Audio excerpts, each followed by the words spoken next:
I'll be the first to admit that traditionally I've always associated a full-size truck with a V8 engine, but my whole goal of this video is to put tradition aside and evaluate objectively, can a 4-cylinder engine do what a truck really needs it to do?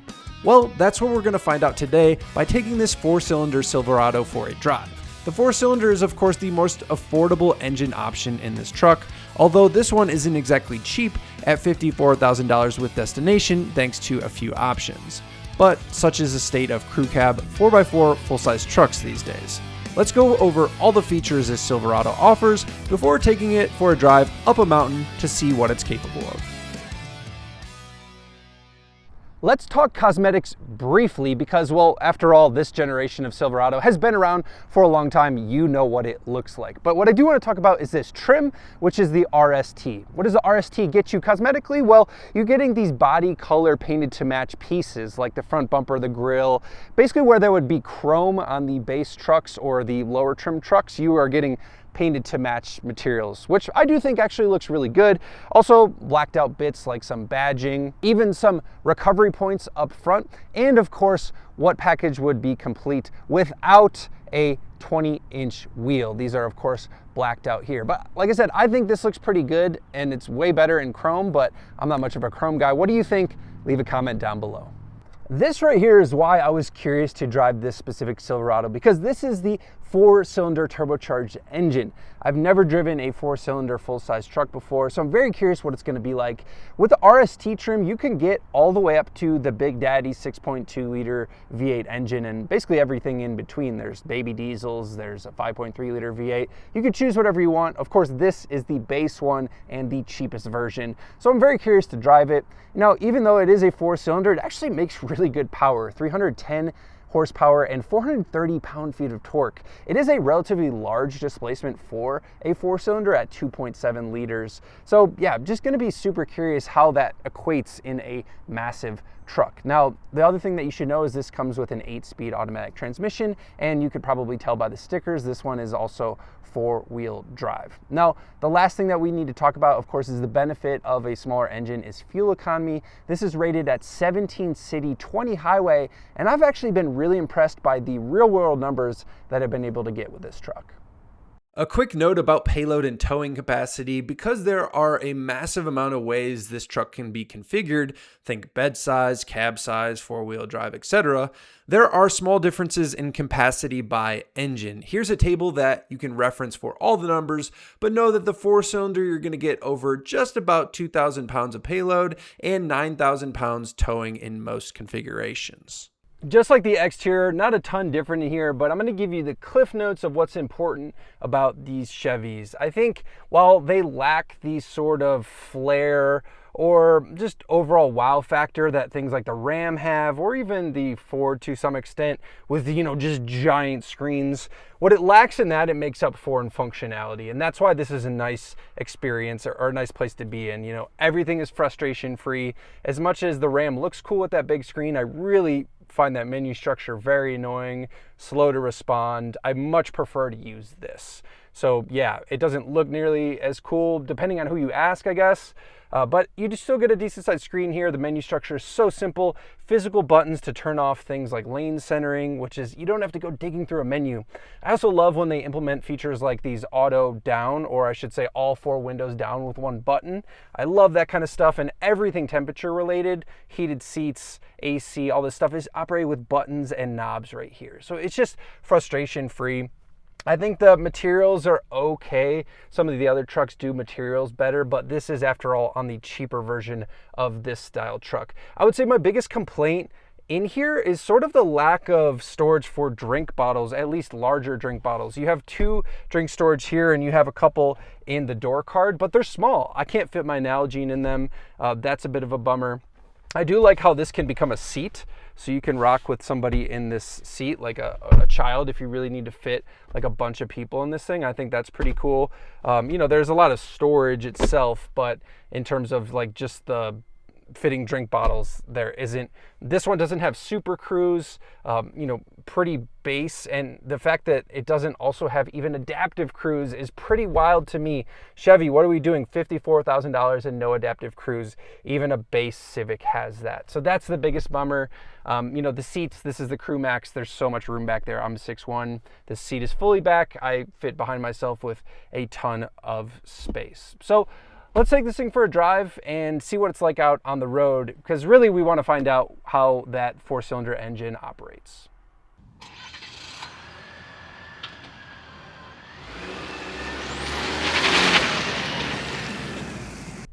Let's set off in the Silverado, and before we even talk about this truck, I want to give some important context, because look, I am somebody who loves V8 engines, and I'm bringing this all up because I used to own a 2018 GMC Sierra, and I'm sure most of you are aware that the Sierras and the Silverados are more or less the same vehicle. Obviously, the GMC is a little more tarted up, but underneath, same vehicle.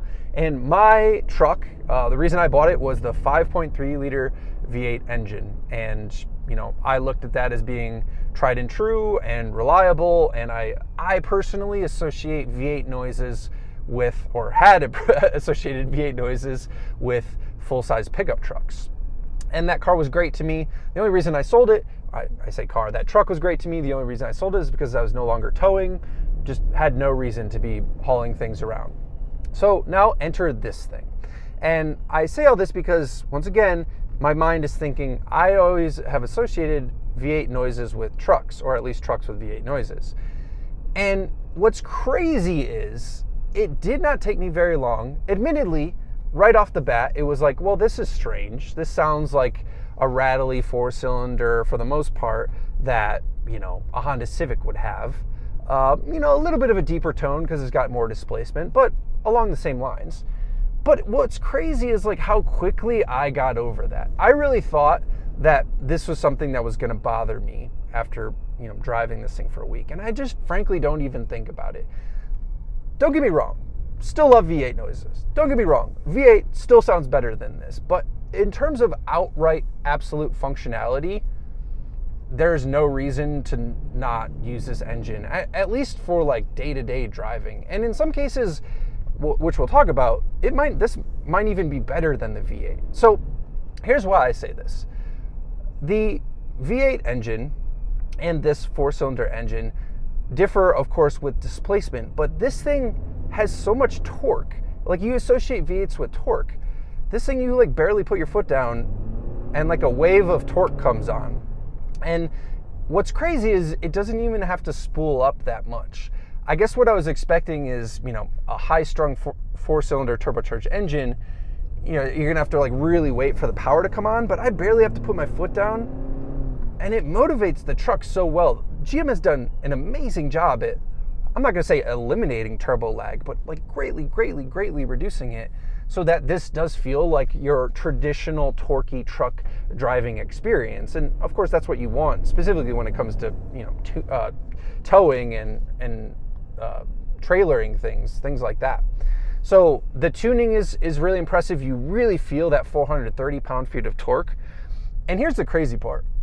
I never have been wanting for more power with this vehicle. And admittedly, most people live at below 1,000 foot of elevation, right? But there are some of us that, like those that live in Denver or, areas of Utah, all over the place, that do live at elevation, or maybe you travel to elevation. I bet you that if you put this truck up against a 5.3 truck, like a similar truck, at elevation, we're at about 7,000 feet, I bet it would be a tie in terms of a drag race. Maybe this would even be faster. But at sea level, the 5.3 liter is like a low 6-something second 0 to 60. This is an upper 6-second 0 to 60. Not massive differences, frankly. And I'm telling you, with elevation, my 5.3 liter, especially when I was going over mountain passes, it could still get out of its own way, but it was noticeably down on power. You just don't have that issue with a turbocharged 4-cylinder, not to the same extent at least. So that is something to keep in mind if you, of course, deal with elevation ever. If you live in Texas and you never leave Texas, then you're probably not going to be bothered by that. but it is something to bring up. So end of the day, the power output feels right about on par, obviously slightly less than you get it with a V8 engine. And here's the other thing. I'm gonna put this window down briefly. Can you guys hear this? We're gonna go up against like some rock here.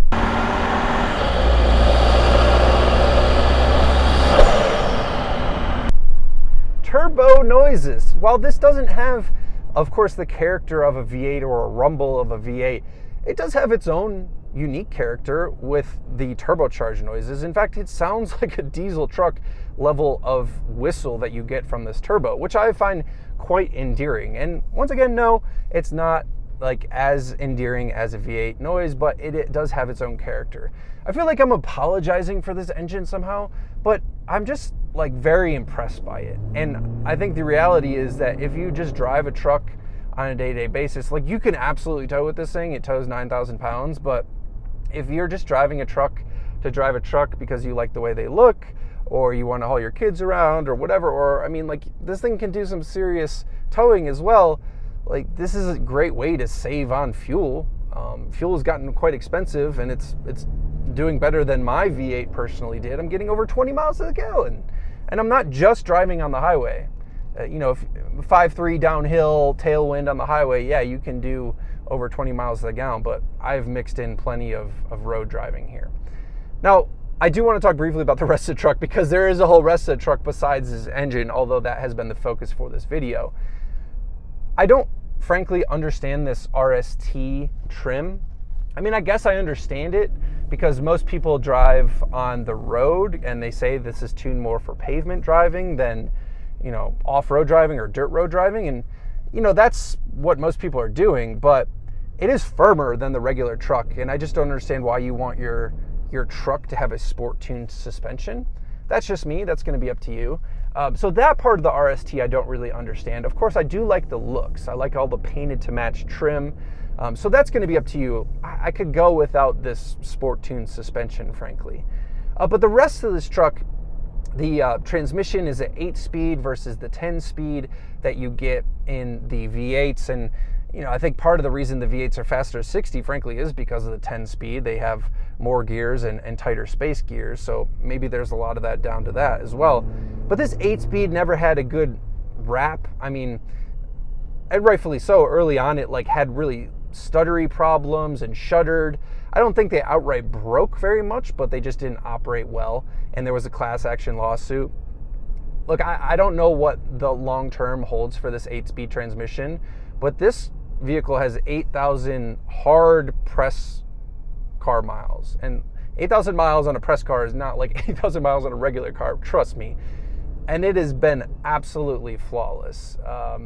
No shuddering. The shifts are plenty quick enough. I find this very responsive. I've not had an issue with the transmission.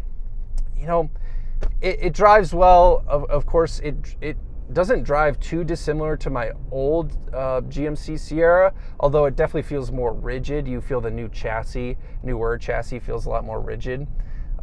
It's easy to use. It's frustration free. It feels like a truck. I'm just, the focus of this video is can a 4-cylinder work in a truck? And what I'm coming away with is absolutely. Obviously, if you have bias about V8 or you strictly just want a V8 noise, yeah, it's never going to do that. But functionally, if you can put those things outside of your brain and come into it with an open mind, I think you'll be really impressed by this thing. It's kind of blown me away. Other manufacturers have turbo V6s, so those are really nice as well, but I didn't really think a 4-cylinder could work in a truck. But GM did a good job here. Time will tell on reliability, but colored me impressed with this thing. So let me know what you guys think about a 4-cylinder Silverado. If you have one, I'd love to hear what you think about them in the comments below. Or if you're just V8 trained till the day you die, then I get that too. There's a lot of people like that. So leave a comment below. Let me know what you think. If you made it this far in the video, guys, thank you very much. Consider hitting that like and subscribe button. I'll see you on the next one. Peace.